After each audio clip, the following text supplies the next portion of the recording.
Welcome to this course on Basics of Electronics. In today's class, we shall discuss about capacitors and its types. We shall also find the value of capacitance through the help of color coding table. So let us start the capacitors. We all know that capacitors are charge storage devices. Capacitors are one of the basic passive component which is commonly used in electronic circuits. In capacitors, required current is directly proportional to the rate of change of voltage. Capacitor is a device which can store electric charge. It opposes any change of voltage in the circuit in which it is connected. It blocks the passage of direct current through it and passes alternating current. Capacitors are manufactured in various size, shape, types and values and are used for hundreds of purposes such as in tuned circuits, timing circuits, filters, amplifiers circuits, oscillator circuits and relay circuits, etc. The constructional view of capacitor is shown on the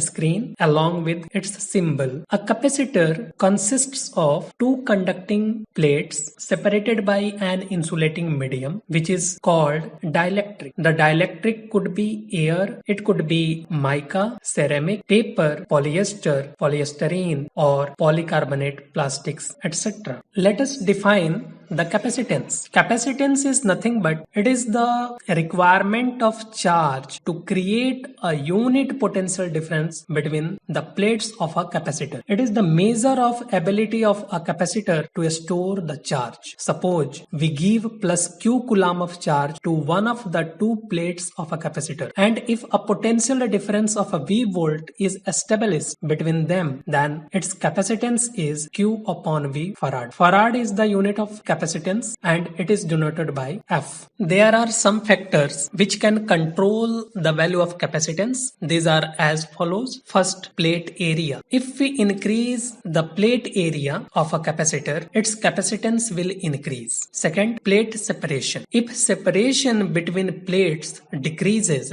capacitance increases. So we can say that thinner the dielectric slab, greater the capacitance. Third one is type of dielectric. Capacitance of a capacitor depends on the relative permittivity epsilon r of the dielectric medium used. Higher the value of epsilon r, greater the value of capacitance. It means that the capacitance of a capacitor is directly proportional to its plate area. It is directly proportional to the type of dielectric used and inversely proportional to the plate separation. After combining all these controlling factors, we get the formula of capacitance, which is C is equal to epsilon 0 epsilon r A upon D farad, where epsilon 0 is the absolute permittivity of a vacuum and its value is 8.85 multiplied by 10 to the power minus 12 farad per meter. You can see the relative permittivity of various type of material on the screen. Now, classification of capacitors. Capacitors are classified into two categories: fixed capacitors and variable capacitors. Fixed capacitors are further divided into two parts: non-electrolytic capacitors and electrolytic capacitors. Example of non-electrolytic capacitors are paper capacitor, mica capacitor, ceramic capacitor and plastic capacitors.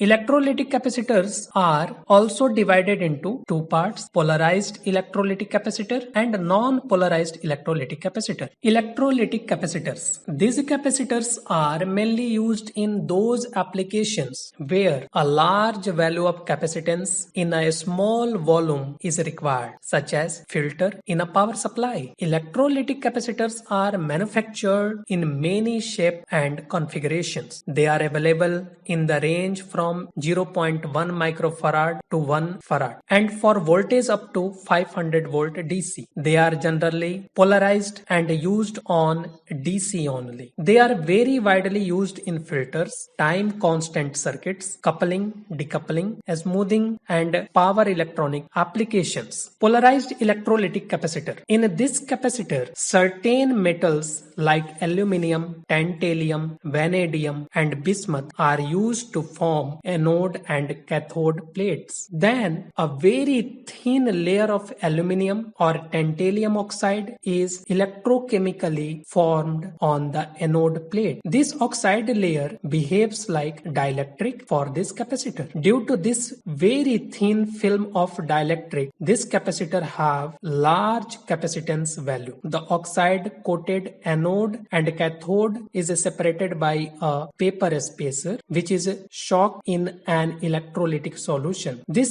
spacer is used to prevent short circuiting between the anode and cathode. Plus sign and minus sign is printed on the body of this capacitor. The connecting lead near the plus sign must be connected to higher DC potential in the circuit. If it is connected reversely, it may be short circuited and permanently damaged. It is commonly available in roller type shape. You can see the constructional view of polarized electrolytic capacitor, its symbol and figure. Non-polarized electrolytic capacitor. This capacitor has two oxide-coated anodes. There is no plus sign and minus sign is printed on the package, so there is no such restriction like polarized capacitors when it is connected in a circuit. The basic structure of non-polarized electrolytic capacitor is shown in the figure. You can see the constructional view, its symbol and figure on the screen. For an equal size polarized capacitor, the non-polarized type has 1/2 the capacitance for the same voltage rating. They are generally used in AC motor, starting and crossover networks. Now, on the behalf of type of metal used for anode and cathode, electrolytic capacitors are classified into two parts: aluminum type and tantalum type.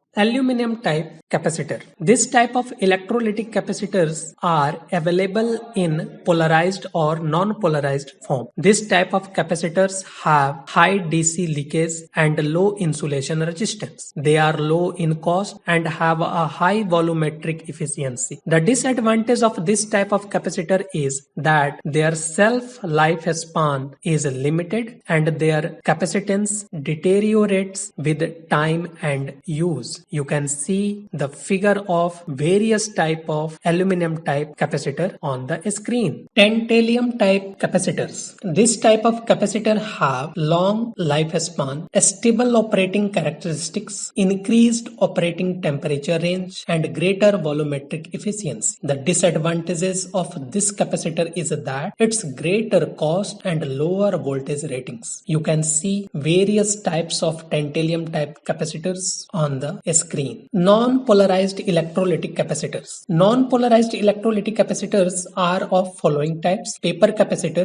mica capacitor, ceramic capacitor, and plastic capacitor. You can see the figure of paper capacitor on the screen. The dielectric used in paper capacitor is kraft paper, which is covered with wax or resin. It is available in the range of 500 picofarad to 50 microfarad. It can withstand high voltages and can operate in ambient temperatures as high as 125 degrees Celsius, and it is inexpensive. Mica capacitor. The dielectric used in mica capacitors is muscovite or white mica, ruby or rose colored mica, and amber mica. It has a dielectric constant between 3 and 8. It is highly stable. It is good for cheap and rugged capacitors. It is used for a small capacitance value of 50 to 500 picofarad. The drawbacks are that it absorbs moisture and it is big in size. Now, ceramic capacitors. The dielectric used in ceramic capacitor is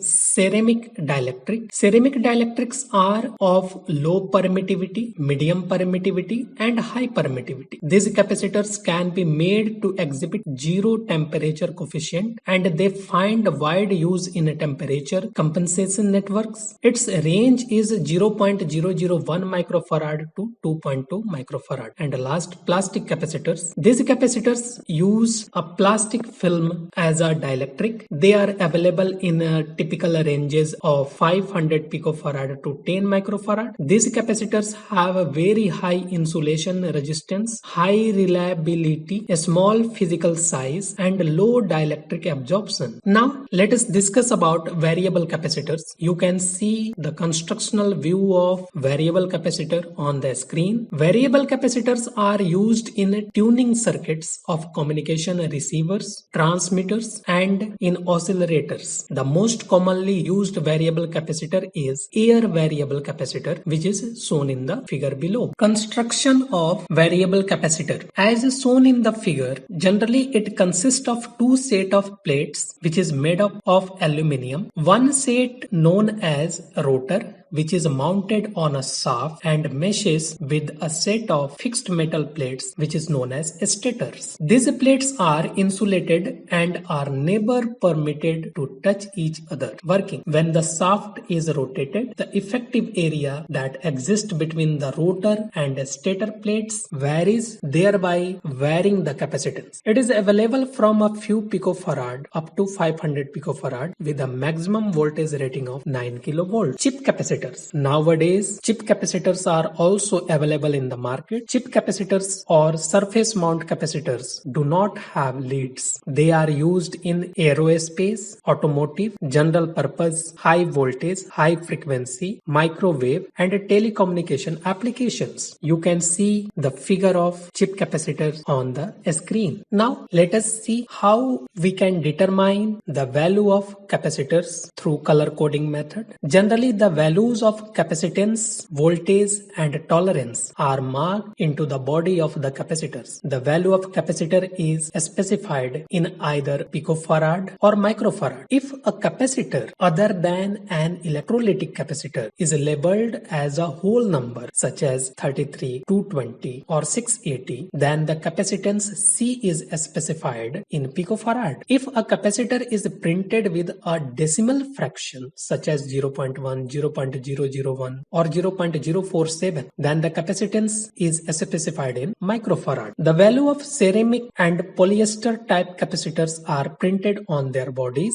as a numerical code such as 103, 471, 474, etc. These codes can easily be converted into a standard value in picofarad. The first two digits of the code represent the two significant digits of the value. The third is the number of zeros to the right, which will yield the value in picofarad. To reduce the confusion regarding letters, numbers, and decimal points, an international color coding scheme was developed, which is a simple way of identifying capacitor values and tolerances. You can see the color coding table on the screen. Similar to combination of resistors, capacitors can also be connected in series and parallel. Capacitors in series. When capacitors are connected in series, it is equivalent to increase the thickness of the dielectric. Hence, combined capacitance is less than the smallest individual value. In series combination, charge on each capacitor is the same irrespective of its capacitance. In series combination, voltage across each capacitor is different, which is inversely proportional to its capacitance. And in series combination, the sum of voltage across the capacitors equals the applied voltage. The equivalent capacitance is given by the equation which is shown on the screen. Capacitors in parallel. Connecting capacitors in parallel is equivalent to adding their plate areas. Hence, combined capacitance equals the sum of individual capacitances. In parallel combination, charge across each capacitor is different, which is directly proportional to its capacitance. Potential difference across each capacitor is the same and equal to applied voltage V. In parallel combination, the sum of the individual charges is equal to the